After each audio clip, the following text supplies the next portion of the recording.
씨바지 주제에 감히 나를 똑바로 쳐다보느냐. 5년 전 죽은 줄로만 알았던 첫사랑 도원 도령님. 그를 다시 만난 곳은 꿈속이 아닌 남의 집 씨바지로 팔려온 첫날 밤의 침소였습니다.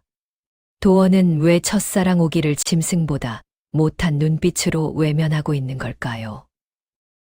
사연 시작 전 구독과 좋아요 눌러주시면 영상 제작에 큰 힘이 됩니다. 이야기 시작합니다. 먼 옛날 조선 중엽 마을 끄트머리 쓰러져가는 초가 한 채에 18살 오기가 살고 있었습니다. 아비는 오기가 10살도 되기 전에 세상을 떠났고 병든 어미는 날로 야위어 자리를 보전하는 날이 더 많았지요. 약값은커녕 끼니조차 잊기 어려운 형편에 빚만 눈덩이처럼 불어났고 이제는 마을 촌장까지 나서서 빚쟁이들을 달래는 처지가 되고 말았습니다. 오기는 새벽 들녘에 나가 이삭을 줍고 남의 집 빨래를 해주고 그것도 모자라면 산에 올라 나물이라도 뜯어왔지요. 그러나 손끝이 터지도록 일해도 어미의 기침은 잦아들 줄 몰랐고 빚은 줄기는커녕 이자를 낳으며 불어났습니다. 결국 오기는 결심을 굳혔습니다. 인근 고을 김진사댁에서 씨바지 여종을 구한다는 소문이 들려왔고 오기는 그 자리에 제 발로 나섰지요. 어미의 약값과 묵은 빚을 한꺼번에 청산할 수 있는 유일한 길이었으니까요. 밤새 잠 못 들고 뒤척이다 동이 트기 전에 일어나 어미의 얼굴을 오래 들여다보았습니다. 앙상하게 드러난 광대뼈, 거칠어진 손등, 가늘게 오르내리는 가슴팍을 눈에 담고 또 담았지요. 떠나는 날 새벽, 오기는 소리 없이 어미의 여윈 손을 꼭 쥐었다가 천천히 놓았습니다. 돌아보지 않고 걷기 시작했으나 오기의 두 뺨에는 어느새 눈물이 흘러내리고 있었지요. 김진사댁으로 향하는 길에서 오기를 처음 본 사람이라면 누구든 발걸음을 멈추었을 것입니다.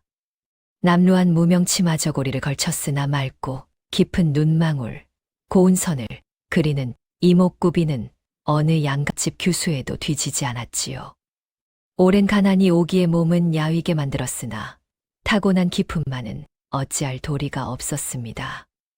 걸음걸이 하나, 고개를 드는 각도 하나에도 어딘가 모를 단아함이 배어 있었으니 지나치던 장사꾼도 2번 돌아보고 가는 그런 여인이었지요. 오기의 목에는 가느다란 명주실에 꿰인 옷가락지 반쪽이 걸려 있었습니다. 5년 전 전란이 온 나라를 뒤흔들던 시절 오기의 곁을 지키던 도원이 남기고 간 정표였지요. 두 사람은 하나의 옷가락지를 반씩 나누어 가졌으나 도원은 전란 속의 소식이 끊긴 채 끝내 돌아오지 않았습니다. 처음 한 해는 소식을 기다렸지요. 그 다음 해에는 혹시나 하는 마음으로 인근 고을 장날마다 나가 낯선 얼굴들을 살폈습니다. 그러나 3번째 해가 지나고 4번째 해의 겨울이 왔을 때 오기는 비로소 인정했지요. 죽었으리라고. 전란이 그를 삼켜버렸으리라고. 그렇게 마음을 굳히면서도 오기는 차마 그 반쪽을 버리지 못했습니다. 버리는 순간 정말로 모든 것이 끝날 것 같은 두려움이 손을 붙들었으니까요. 김진사댁 소슬대문 앞에 선 오기는 잠시 걸음을 멈추었습니다. 높고 육중한 문짝이 무언의 압박처럼 앞을 가로막고 있었지요. 오기는 손으로 가락지 반쪽을 꼭 쥐었습니다. 차갑고 딱딱한 옥의 감촉이 손바닥에 고스란히 닿았지요. 눈을 한번 감았다가 천천히 떴습니다. 어미를 살려야 한다. 그 하나의 생각으로 오기는 고개를 들어 문 안으로 발을 내디뎠지요. 오기를 맞이한 것은 안채의 윤씨 마님이었습니다. 나이 30 중반의 여인으로 단정하게 올린 머리에 옥색 비단 저고리를 차려입은 모습이 흠잡을 데 없이 점잖았지요. 처음 보는 이라면 덕 높은 양반가 안주인이라 여길 법했습니다. 목소리는 낮고 부드러웠으며 몸종들을 부리는 손짓 하나도 흐트러짐이 없었지요. 그러나 오기를 위아래로 훑어보는 마님의 눈빛은 달랐습니다. 기쁨도 안도도 아닌 차갑고 기묘한 무언가가 그 눈 속에 깊이 서려 있었지요. 마치 오래 기다리던 것을 마침내 손에 넣은 자의 눈빛이었으나 그 기다림의 끝에 선의는 없었습니다. 오기는 그 눈빛을 받는 순간 등줄기에 서늘한 기운이 스치는 것을 느꼈죠. 그러나 애써 모른 척했습니다. 이미 결심한 길이었으니까요. 마님이 씨바지를 드리는 것은 후사를 진심으로 원해서가 아니었습니다. 씨바지는 도원을 심리적으로 옭아매기 위한 수단이었지요. 아이가 생기면 남편의 마음이 다른 곳으로 기울 것이었고 그것을 마님은 본능적으로 두려워했습니다. 그래서 이전에도 씨바지 여종들에게는 보약이라는 명목으로 임신을 막는 탕약을 먹여왔지요. 눈치 빠른 여종은 조용히 내보내거나 멀리 팔아버렸고 증거가 될 것 같은 자는 더 조용한 방법으로 없애버렸습니다. 그리고 이번에도 같은 수순을 밟을 생각이었지요. 앞으로 별채에 머물거라. 내가 내리는 탕약은 거르지 말고 꼬박꼬박 챙겨 먹도록 하게. 마님의 목소리는 더없이 부드러웠습니다. 그러나 그 눈빛만은 끝내 웃지 않았지요. 오기는 별채에 머물며 몸단장을 하고 합방날을 기다렸습니다. 별채는 아담하고 깨끗했으나 바깥 출입이 허락되지 않아 사실상 갇혀 지내는 것과 다름없었지요. 몸종 하나가 하루 2차례 밥상과 탕약을 들고 왔고 그것이 오기에게 허락된 바깥 세상과의 전부였습니다. 낮에는 뜰 안을 몇 바퀴 돌며 몸을 풀었고 밤에는 별채 문을 잠가두고 누웠지요. 넓지 않은 방이 날이 갈수록 더 좁게 느껴졌습니다. 탕약은 매일 어김없이 들어왔습니다. 짙은 갈색빛의 쓴맛이 도는 약이었지요. 오기는 받을 때마다 냄새를 맡아보았으나 흔한 보약 냄새와 크게 다르지 않았습니다. 마님이 몸을 보하라 내리는 것이니 걸으면 안 된다는 몸종의 말에 오기는 군말 없이 받아 마셨지요. 어느 날 오기는 별채를 청소하다 다락 깊숙한 구석에서 먼지가 두껍게 앉은 서찰 한 묶음을 발견했습니다. 곱게 접어 명주실로 묶어둔 것이 하나가 아니라 여러 장이었지요. 오기는 무심코 집어들었다가 순간 멈추었습니다. 서찰의 첫 줄에 적힌 글씨가 어딘가 낯설지 않았기 때문이었지요. 그 필체. 또렷하고 힘있으면서도 어딘가 따뜻한 기운이 배어있는 그 글씨를 오기는 분명 어디선가 본 적이 있었습니다. 가슴이 이상하게 두근거렸지요. 그러나 오기는 떨리는 손으로 서찰을 도로 접어 제자리에 돌려놓았습니다. 남의 서찰을 엿보는 것은 도리가 아니라고 스스로를 다독이면서 그 낯선 두근거림을 애써 눌렀지요. 사실 그 서찰은 마님이 오기를 드리기 훨씬 전 도원의 방에서 몰래 꺼내 숨겨둔 것이었습니다. 도원이 5년 전 전란 중에 오기에게 쓰다가 끝내 붙이지 못한 연서들이었지요. 마님은 그 서찰들을 읽고 남편의 첫사랑이 누구인지 그 이름이 무엇인지를 낱낱이 알아냈습니다. 그리고 그 이름을 가슴속 가장 깊은 곳에 새긴 채 오기를 직접 찾아 사온 것이었지요. 오기가 그 사실을 아직 모른다는 것이 마님에게는 더 없는 즐거움이었습니다. 밤이 깊어지면 안채 쪽에서 기묘한 웃음소리가 들려왔습니다. 낮고 잦아드는 소리였으나 고요한 밤에는 유독 또렷하게 귓전을 울렸지요. 여종들은 그 소리가 들릴 때마다 서로 눈빛을 나누고 입을 다물었고 오기가 그 소리에 대해 물으면 아무도 선뜻 대답하지 않았습니다. 오기는 그 모습을 보며 가슴 한켠에 무언가 묵직한 것이 쌓이는 느낌을 지울 수 없었지요. 드디어 합방의 날이 왔습니다. 몸종이 이른 새벽부터 오기의 머리를 곱게 빗기고 새 옷을 입혔지요. 희고 다정한 저고리의 옅은 빗치마, 귀밑머리를 고이 올린 오기는 어느 혼례날 새색시와 다름없었습니다. 그러나 오기의 낯빛은 내내 창백했고 몸종이 연지를 찍어주어도 두 뺨의 핏기는 쉬 돌아오지 않았지요. 해가 지고 사랑채에 촛불이 켜질 무렵 오기는 방 안에 홀로 앉아 고개를 숙이고 있었습니다. 방 안은 깊이 고요했지요. 문 밖으로 가을 귀뚜라미 소리가 들려왔고 촛불은 바람 한 점 없는 방 안에서도 미세하게 흔들리고 있었습니다. 오기는 무릎 위에 얌전히 놓인 자신의 두 손을 내려다보았지요. 손끝이 차가웠습니다. 오기는 손을 들어 목에 걸린 오가락지 반쪽을 꼭 쥐었습니다. 도원아. 소리 없이 이름을 불렀지요. 네가 살아있다면 지금 이 순간 어디에 있는 것이냐. 그 물음은 입 밖으로 나오지 못한 채 가슴 속에서만 맴돌았습니다. 오기는 눈을 꼭 감았다가 천천히 떴지요. 지금은 어미를 생각해야 한다.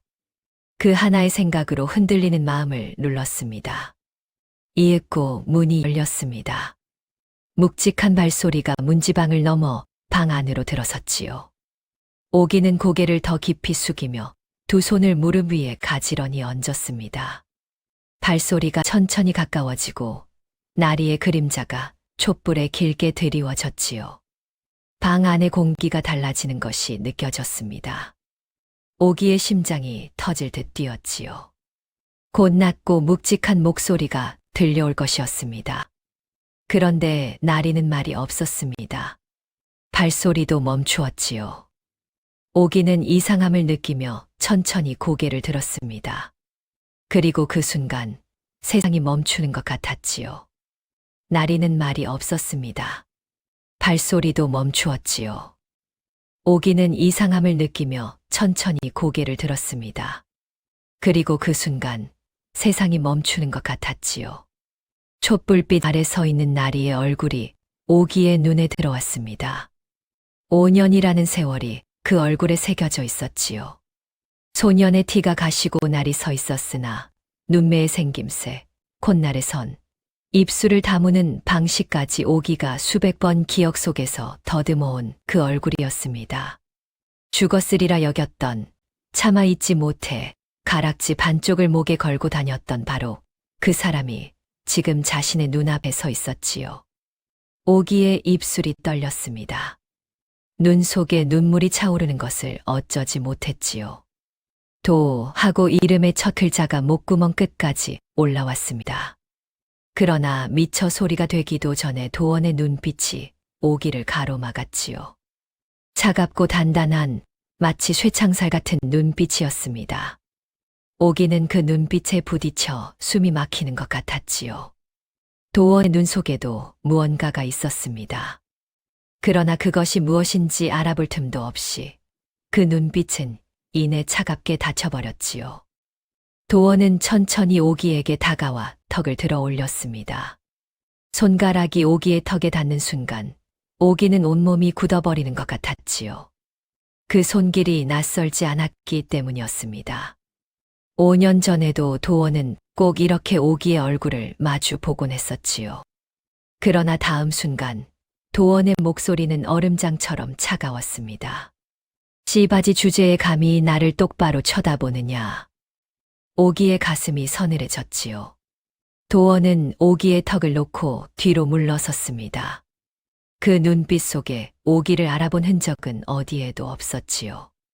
아니, 없는 것처럼 보였습니다. 도원은 방 한쪽에 등을 돌리고 앉아 밤새 말 한마디 없이 지냈지요.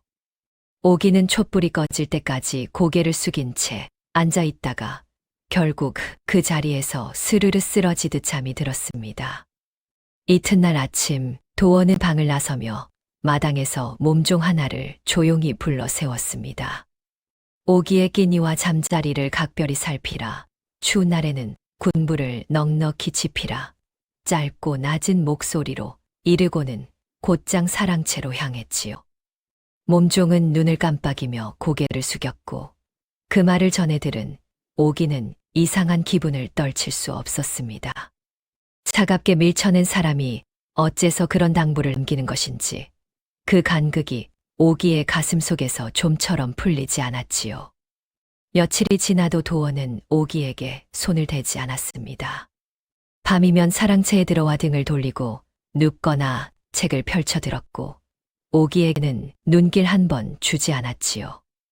오기는 그 냉담함 앞에서 자신이 무엇을 어찌해야 할지 알 수 없어 밤마다 홀로 눈을 뜨고 누워 있었습니다. 오기를 더 힘들게 한 것은 여종들이었지요. 오기가 나리의 눈에 들었다는 소문이 집 안에 퍼지자 이전부터 도원의 곁을 탐내던 여종들이 오기를 못마땅하게 여기기 시작했습니다. 좁은 행랑채 길목에서 어깨를 부딪히고 지나가는 것은 예사였고 오기의 밥그릇에 모래 섞인 쌀밥이 올라온 적도 있었지요. 오기는 묵묵히 참았습니다. 따지고 싸울 힘도 그럴 까닭도 없었지요. 그러던 어느 날 저녁 여종 하나가 좁은 돌계단에서 오기를 등으로 밀쳐 넘어뜨리는 일이 있었습니다. 오기는 손바닥이 긁히고 무릎을 세게 찧었지요. 다음 날 그 여종은 아무런 설명도 없이 먼 행랑채로 자리를 옮기게 되었습니다. 누가 시킨 것인지 아무도 입 밖에 내지 않았지요. 오기는 그것이 우연이 아님을 어렴풋이 느꼈으나 확인할 방법이 없었습니다. 다만 마음 한켠에 묵직한 물음 하나가 자리를 잡았지요. 도원은 정말로 자신을 모른 척하는 것일까? 아니면 모른 척하는 것이 아닐까? 며칠 뒤 아침 마님은 오기를 안채로 불러들였습니다. 단정히 앉아 찻잔을 드는 마님의 표정은 여느 때처럼 고요했지요. 그러나 오기를 바라보는 눈빛에는 무언가를 즐기는 빛이 신락같이 흘렀습니다. 밤에 날이 깨서 어찌 대하시던가. 낱낱이 고하거라. 오기는 잠시 머뭇거리다 고개를 숙이고 대답했지요. 별 말씀이 없으셨사옵니다. 마님은 잠시 오기를 들여다보더니 천천히 고개를 끄덕였습니다. 그 표정에 실망의 빛은 없었지요. 오히려 입꼬리가 아주 미세하게 올라가는 것 같았습니다. 사실 마님은 첫날 밤 문틈으로 두 사람의 재회 장면을 처음부터 끝까지 지켜보고 있었지요. 오기의 눈에 눈물이 차오르던 것도, 도원이 차갑게 돌아서던 것도, 오기가 홀로 뜬 눈으로 밤을 지새우던 것도 모두 마님의 눈에 들어왔던 것이었습니다. 그 장면을 떠올리며 마님은 밤새 혼자 웃었지요. 그로부터 며칠이 더 지난 어느 밤이었습니다. 도원은 여느 때처럼 방에 들어서더니 오기 곁에 앉아 낮고 단단한 목소리로 말했지요. 살고 싶거든 아무것도 묻지 말라. 그 한마디가 전부였습니다. 오기는 대답하지 못하고 도원의 얼굴을 바라보았지요. 도원의 눈빛은 여전히 딱딱하게 굳어 있었으나 그 안에서 오기는 무언가를 보았습니다. 두려움도 아니고 냉담함도 아닌 오래 눌러온 것이 겨우겨우 버티고 있는 것 같은 눈빛이었지요. 그날 밤 촛불이 흔들렸습니다. 바람 한 점 없는 방 안에서 불꽃이 흔들리다 이내 낮게 가라앉았지요. 두 사람 사이에 흐르는 것은 말보다 깊었고 5년이라는 시간보다 무거웠습니다. 합방이 있고 난 뒤부터 오기의 처지는 더욱 팍팍해졌습니다. 나리가 오기의 처소에 들른다는 소문이 집안에 퍼지자 여종들의 시기와 질투가 노골적으로 드러나기 시작했지요. 빨래터에서 오기의 치마에 흙탕물을 튀기거나 오기가 지나는 길목에 무언가를 흘려놓아 발이 걸리게 하거나 마당에서 수군거리다 오기가 나타나면 일제히 입을 다무는 시기였습니다. 오기는 그것들을 묵묵히 견뎠지요. 맞서 싸운다고 달라질 것이 없었으니까요. 더 견디기 어려운 것은 고립이었습니다. 몸종들은 오기와 눈을 마주치지 않으려 했고 말을 걸어도 짧은 대답만 돌아왔지요. 마님의 눈치를 보는 것이 역력했습니다. 오기가 무언가를 부탁하면 느릿느릿 움직이거나 딴청을 피웠고 그나마 처음에 곁에 붙어있던 몸종도 어느 날부터인가 오기의 처소 근처에 얼씬거리지 않았지요. 오기는 점점 혼자가 되어가고 있었습니다. 그럼에도 아침마다 밥상에는 보양 음식이 올라왔습니다. 여느 여종의 밥상과는 분명 달랐지요.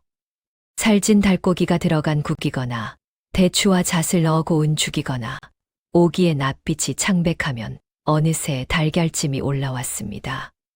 누가 시킨 것이냐고 물으면 몸종은 그저 눈을 내리깔 뿐이었지요.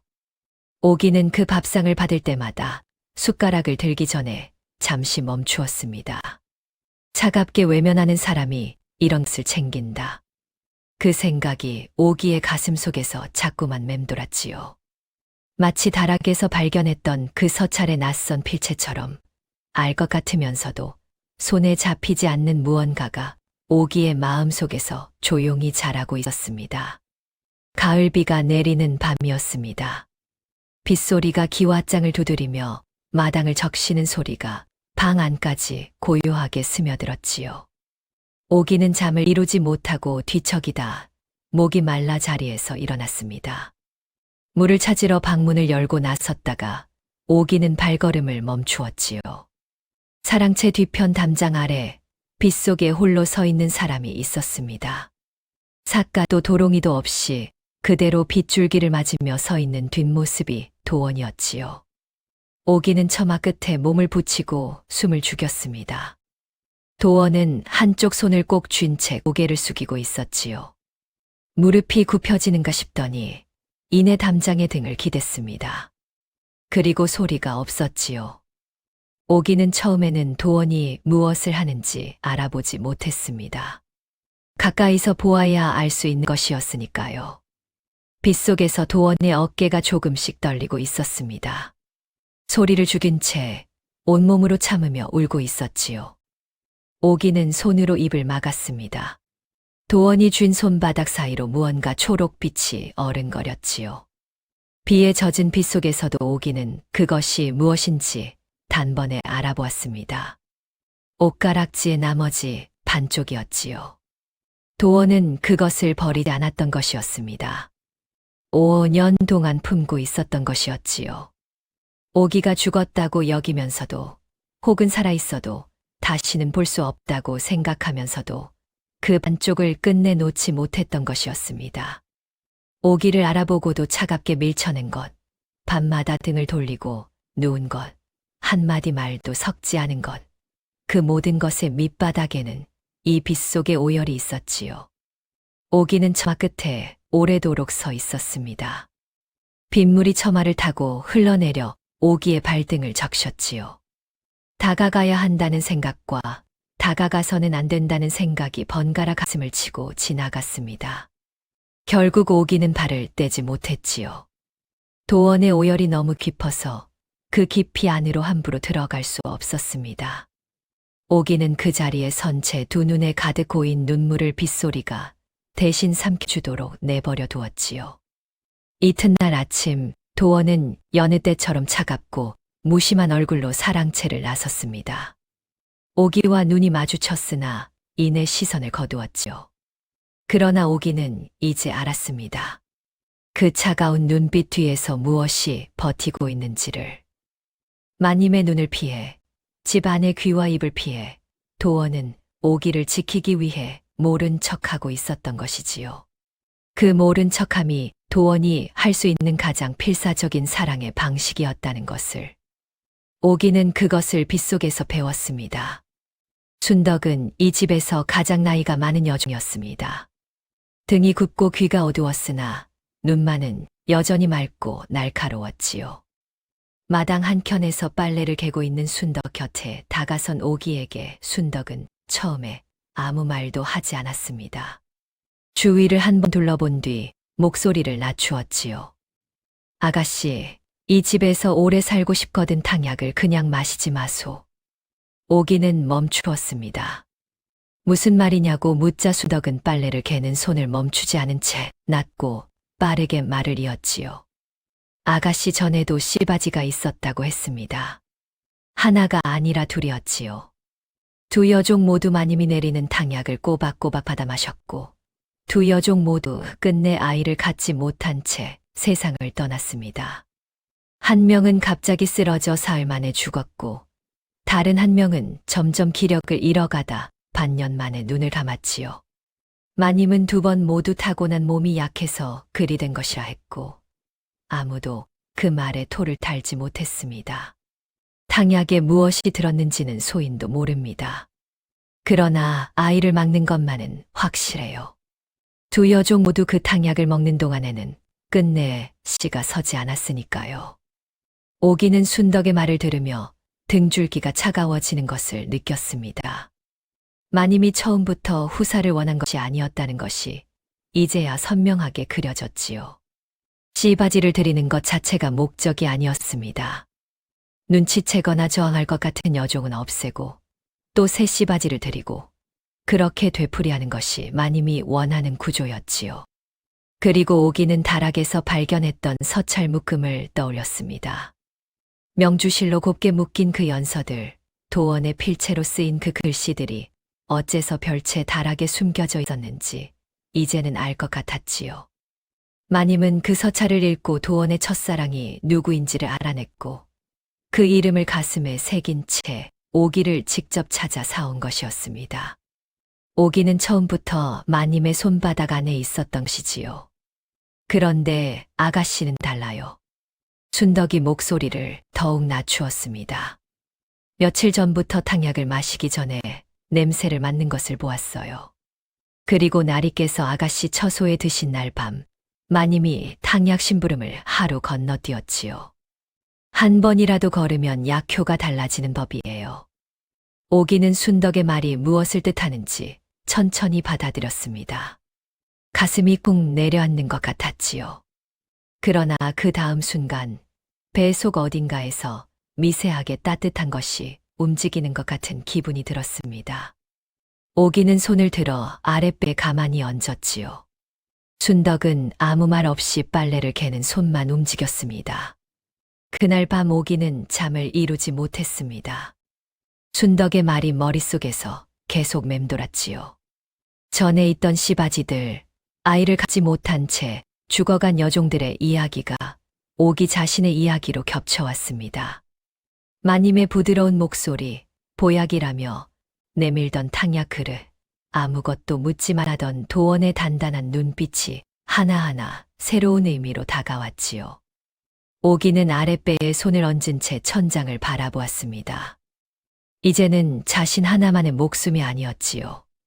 그 생각이 들자 오기의 눈빛이 달라졌습니다. 두려움이 없다고는 할 수 없었지요.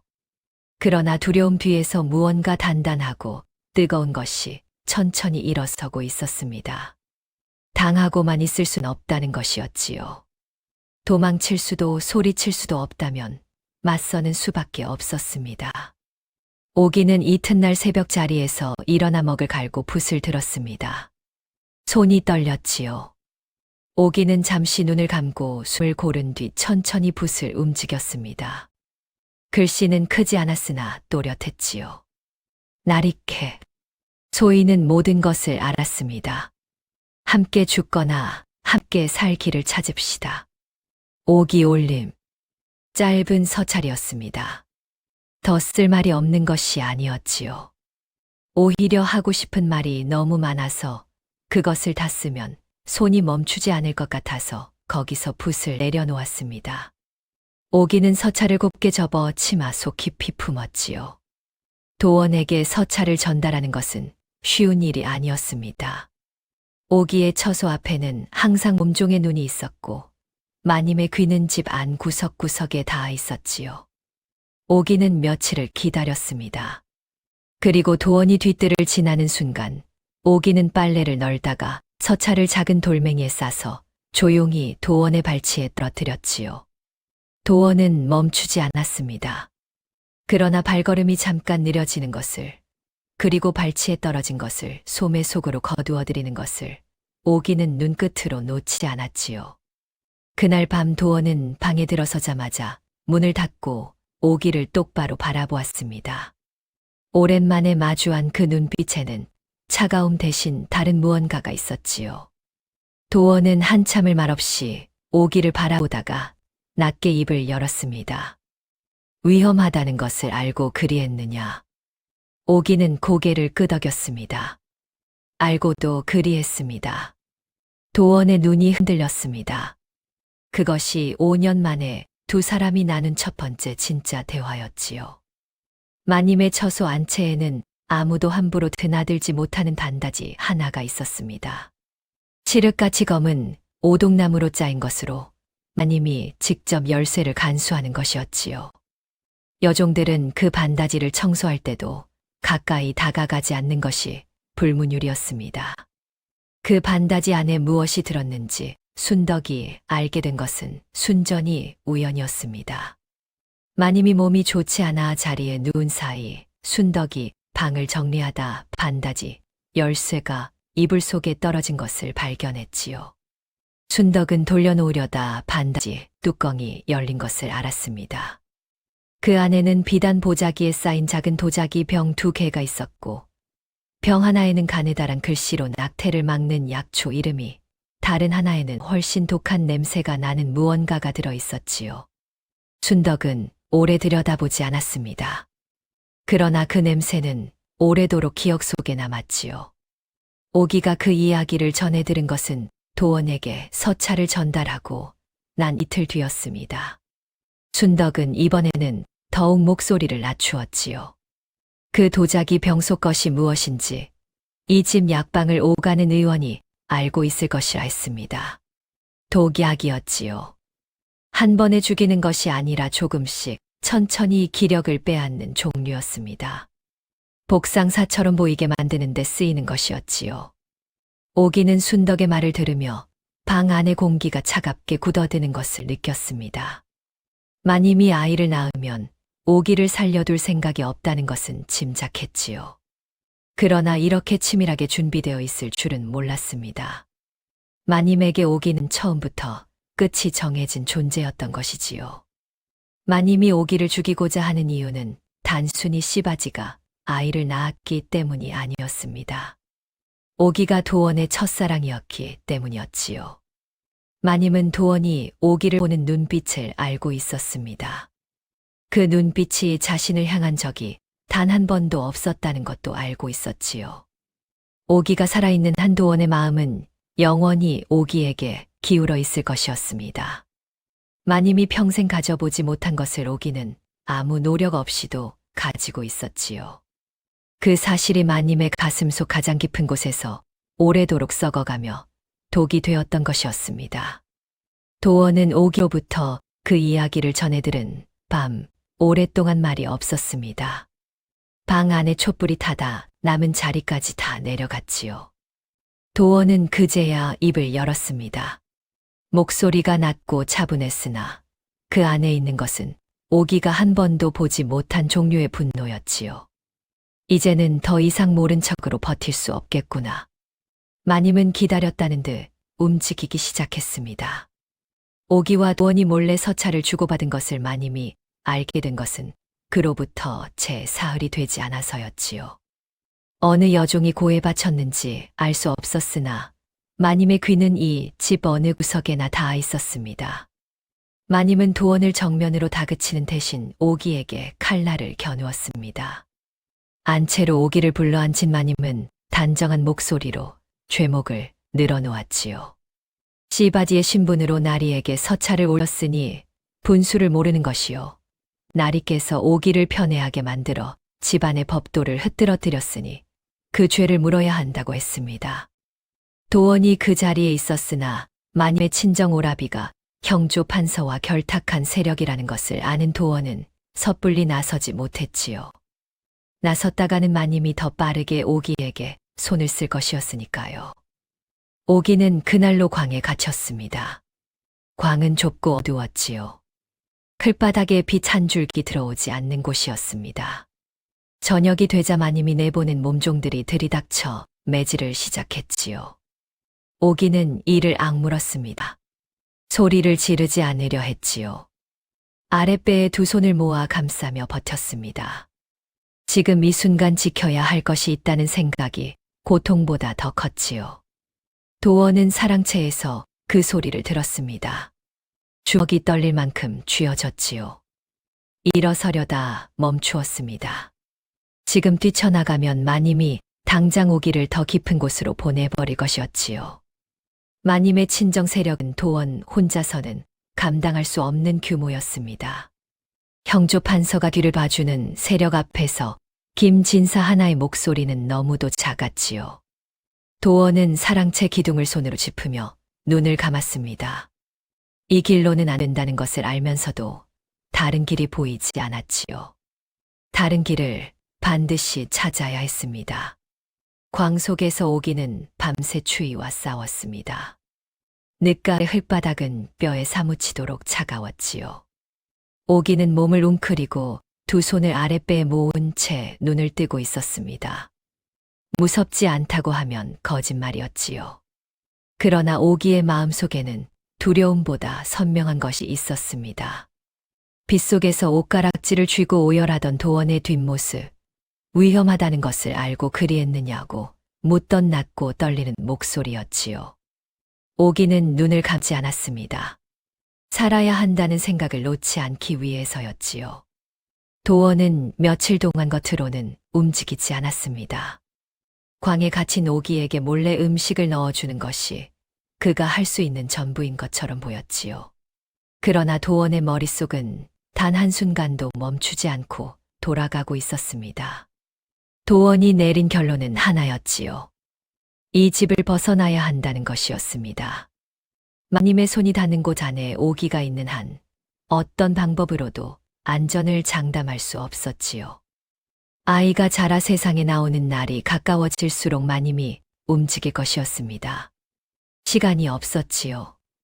도원은 조용히 가산을 정리하기 시작했습니다. 사랑채 안에 보관하던 전담 문서와 폐물을 빼내 오래 신뢰해 온 마름에게 맡겼지요. 오기를 데리고 한양을 떠나 먼 고을의 자리를 잡을 생각이었습니다. 이름을 바꾸고 신분을 낮출 각오였지요. 진사댁나리로 살아온 것을 버리는 것이 도원에게 아무것도 아닌 것은 아니었습니다.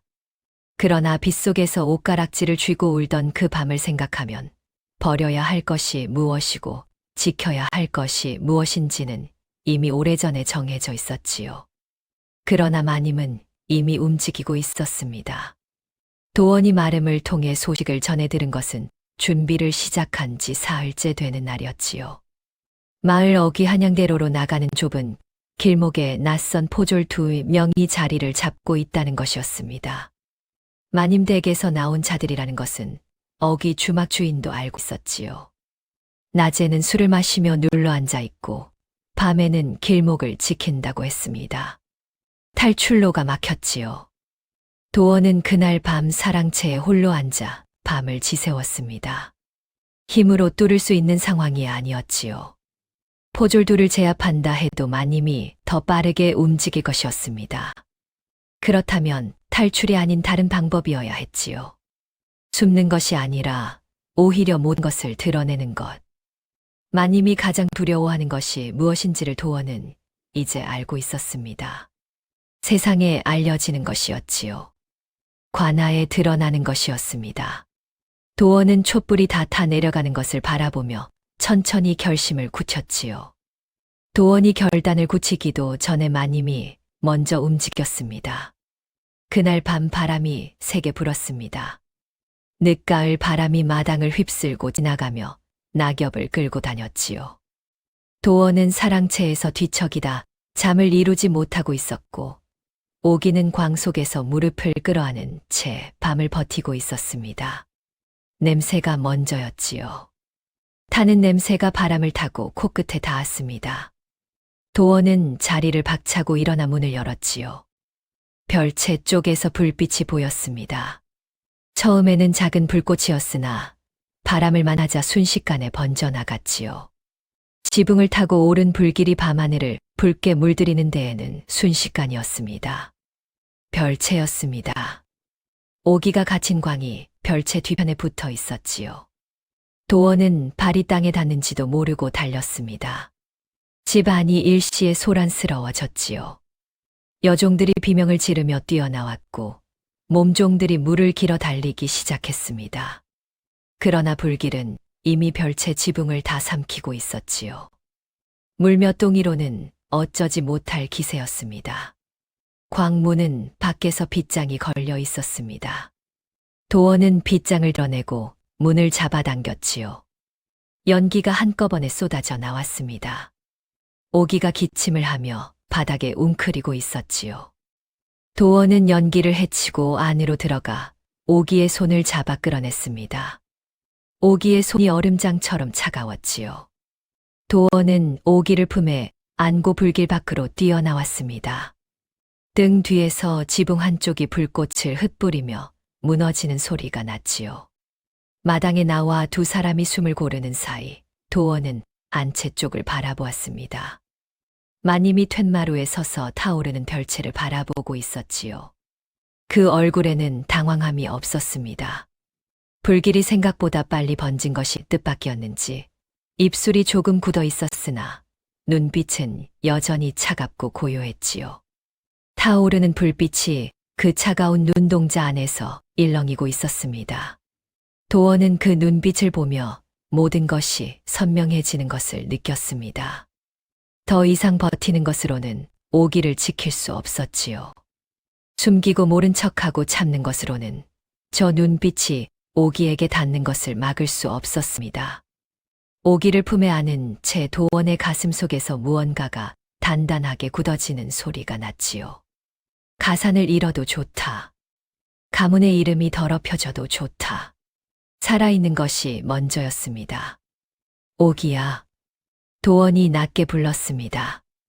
오기는 도원의 품에 얼굴을 묻은 채 고개를 끄덕였지요. 이제는 숨지 않겠다. 오기는 한참 만에 입을 열었습니다. 목소리가 잠겨 있었지요. 두렵지 않으십니까? 도원은 잠시 생각하다가 대답했습니다. 두렵다. 그러나 두려운 것과 해야 한 것은 다른 이야기다. 오기는 대답 대신 도원의 품을 더 꼭 붙잡았지요. 불길이 별채를 다 삼키는 동안 두 사람은 그렇게 서 있었습니다. 마당 위로 불꽃이 흩어졌고 가을 밤하늘은 그 불빛에 물들어 한때 붉게 타올랐다가 천천히 가라앉았지요. 도원은 이튿날 이른 새벽 관아로 향했습니다. 손에는 두 가지를 들고 있었지요. 하나는 순덕이 보관하고 있던 마님의 반다지 속 도자기 병이었고 다른 하나는 마님이 별채 다락에 숨겨두었던 연서 묶음이었습니다. 연서 묶음은 오기가 처음 별채를 청소하다 발견했던 바로 그것이었지요. 마님이 도원의 방에서 몰래 꺼내 숨겨두었던 도원이 5년 전 오기에게 쓰다 붙이지 못한 편지들이었습니다. 마님이 두 사람의 과거를 알고도 오기를 들였다는 것, 처음부터 이 모든 것이 계획된 것이었다는 증거였지요. 사또는 처음에 간의 문제를 관아에 들고 온 양반을 의아한 눈으로 바라보았습니다. 집안일을 관아에 고하는 것은 양반가에서는 드문 일이었지요. 그러나 도자기 병 속 내용물을 약방 의원이 확인하고 나서 표정이 달라졌습니다. 병 하나에는 임신을 막는 약초가 농축된 것이 들어있었고 다른 하나에는 독성분이 섞여 있었지요. 복상사처럼 보이게 만드는 데 쓰이는 종류였습니다. 순덕의 증언이 뒤를 바쳤습니다. 전에 있던 씨바지 여종들이 탕약을 먹는 동안 끝내 아이를 갖지 못한 것. 그 여종들이 탕약을 먹기 시작하고 나서 기력이 쇠하다 차례로 죽어간 것. 마님이 두 번 모두 몸이 약해서 그리 된 것이라 둘러댄 것을 순덕은 또렷하게 기억하고 있었지요. 나이든 목소리가 떨렸으나 한마디도 흐트러지지 않았습니다. 거기에 마님의 친정 오라비와 형조 판서 사이를 잇는 서신이 별도로 드러나면서 사건은 간의 문제를 넘어섰습니다. 마님의 친정 세력이 형조의 압력을 넣어 도원을 올가매온 것, 마님이 도원이 저항하지 못하도록 그 세력을 방패로 삼아온 것이 낱낱이 펼쳐졌지요. 마님은 그날 오후 포졸들에 의해 안채에서 나왔습니다. 단정하게 올린 머리가 흐트러지고 비단 저고리에 먼지가 묻었지요. 마님은 끝까지 고개를 들고 있었습니다. 오기를 바라보는 눈빛에는 패배도 후회도 없었지요. 다만 오래 타오르다 연료가 단 불처럼 그저 차갑게 꺼져 있었습니다. 마님이 대문을 나서는 순간 바람이 한 차례 크게 불었고 마당의 낙엽이 한꺼번에 흩어졌지요. 도원은 그것을 지켜보았습니다. 오기는 도원의 곁에 서 있었지요. 두 사람은 말이 없었습니다. 한참 만에 오기가 입을 열었지요.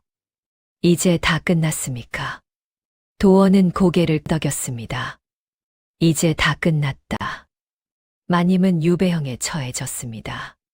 형조 판서는 파직되었고 마님의 친정 오라비도 관직을 빼앗기고 도성 밖으로 내쫓겼지요. 그 일로 형조 전체가 한동안 어지럽게 뒤흔들렸고 도성 안에서는 김진사댁 이야기가 입에서 입으로 퍼져나갔습니다. 씨바지 여종들을 약으로 죽여온 안주인이 있었다는 소문은 빠르게 번졌죠. 그러나 도원은 그 소문에 개의치 않았습니다. 집안 이름이 오르내리는 것보다 더 중요한 것이 무엇인지 이미 알고 있었으니까요. 관아에서 돌아오는 길에 도원은 오기를 불러 마주 앉았습니다. 방 안에 촛불이 하나 켜져 있었지요. 창밖으로 늦가을 바람 소리가 들려왔고 촛불이 그에 맞춰 조금 흔들렸습니다. 도원은 한참을 말없이 오기를 바라보다가 천천히 입을 열었지요. 내가 너를 지켜주지 못한 시간이 너무 길었다. 오기는 고개를 저었습니다. 나리께서는 지켜주셨습니다. 다만 방법이 달랐을 뿐이지요. 도원의 눈이 잠시 흔들렸습니다. 오기의 말이 그 오랜 죄책감에 어딘가를 건드린 것이었지요. 도원은 잠시 눈을 내리깔았다가 다시 오기를 바라보았습니다. 도원은 이튿날 관아에 문서를 올려 오기를 여종의 신분에서 해방시켰습니다. 양인의 신분을 돌려받은 오기는 그 문서를 두 손으로 받아들고 오래도록 들여다보았지요. 글씨를 읽는 것이 아니었습니다. 그저 그것이 실제한다는 것을 확인하고 또 확인하는 것이었지요. 도원은 법도에 따라 오기를 첩으로 맞아들였습니다. 정실의 자리는 아니었지요. 당대의 법도와 신분이 그 이상을 허락하지 않았으니까요. 홀레라 부르기도 어색한 조촐한 자리였습니다. 그러나 도원은 오기의 손을 두 손으로 감싸주며 말했지요. 이 집에서 나는 너를 단 하루도 소실처럼 대하지 않겠다.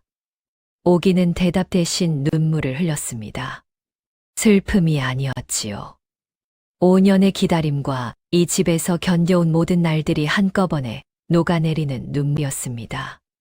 광 속에서 아랫배를 감싸주며 버티던 밤들, 빗속에서 도원의 오열을 바라보며 처마 끝에 서 있던 밤들이 모두 그 눈물 속으로 스며들었지요. 오기의 뱃속 아이도 무사했습니다. 탕약이 한 차례 걸은 사이에 자리를 잡은 아이는 광에서의 추위도 불길 속의 연기도 이겨냈지요. 순덕은 그 소식을 전해 들으며 눈가를 손등으로 훔쳤습니다. 주름진 얼굴에 처음으로 환한 웃음이 번졌지요. 세월이 흘렀습니다. 오기와 도원 사이에 태어난 아이는 씩씩하게 자랐지요. 어미를 닮아 눈망울이 맑았고 아비를 닮아 고집이 셌습니다. 두 사람은 그 아이를 바라보며 웃는 날이 많았지요. 아이가 마당을 뛰어다니며 넘어져 울다가도 이내 일어나 다시 달리는 것을 보며 도원은 오기의 곁에 조용히 앉아있곤 했습니다. 말이 없어도 그 자리가 따뜻했지요. 봄이 무르익은 어느 날 오기와 도원은 함께 청솔골로 향하는 길에 올랐습니다. 오기의 어미가 묻힌 곳이었지요. 오기가 김진사댁으로 떠난 그해 겨울, 어미는 빚이 청산되고 약을 넉넉히 살 수 있게 되었다는 소식을 전해 들은 뒤 이듬해 봄에 조용히 눈을 감았습니다. 딸이 잘 있다는 것을 알고 나서야 마음을 놓았다고 마을 사람들은 그렇게 전했지요. 청솔골로 가는 길은 오기가 어릴 때 걸었던 길과 크게 다르지 않았습니다. 산이 그 자리에 있었고 들이 그 자리에 있었지요. 달라진 것은 오기였습니다. 그때의 오기는 어미의 손을 놓고 돌아보지 않고 걸어가던 18살 소녀였지요. 지금의 오기는 그 길을 도원과 나란히 걷고 있었습니다. 무덤 앞에 선 오기는 한참을 아무 말도 하지 못했습니다. 도원이 곁에서 조용히 서 있었지요. 봄풀이 무덤 주위를 고르게 덮고 있었고 이름 모를 들꽃 몇 송이가 바람에 조금씩 흔들리고 있었습니다. 오기는 품속에서 가느다란 명주실에 꿰인 옷가락지 반쪽을 꺼냈습니다. 5년을 기다리는 동안 한 번도 목에서 내리지 않았던 것이었지요. 그것을 손바닥에 올려놓으니 옥의 빛이 봄 햇살에 은은하게 반짝였습니다. 도원이 품속에서 나머지 반쪽을 꺼냈지요. 두 사람은 손을 마주 뻗어 두 조각을 맞붙였습니다. 딸깍 하는 작고 단단한 소리와 함께 두 반쪽이 하나로 맞아 들어갔지요. 깨진 자리에 선이 또렷했으나 그 금이 오히려 하나의 무늬를 이루고 있었습니다. 처음부터 이렇게 되도록 만들어진 것처럼 깨진 자리마저 서로 꼭 맞았지요. 오기는 완성된 옷가락지를 무덤 앞에 조용히 내려놓았습니다. 어미에게 드리는 것이었지요. 이제는 더 이상 반쪽일 필요가 없는 것이었으니까요. 바람이 불어왔습니다.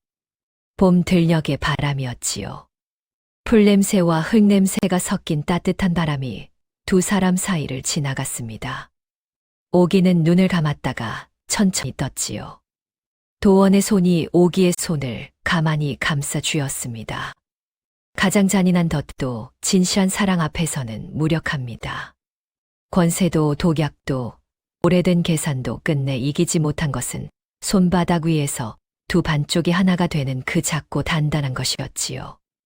오기와 도원의 이야기는 그것을 우리에게 전하고 있습니다. 다음 영상을 빠르게 만나보시려면 좋아요와 구독을 눌러주세요. 그럼 더 재미있는 영상으로 찾아뵙겠습니다. 모두 행복한 하루 보내세요.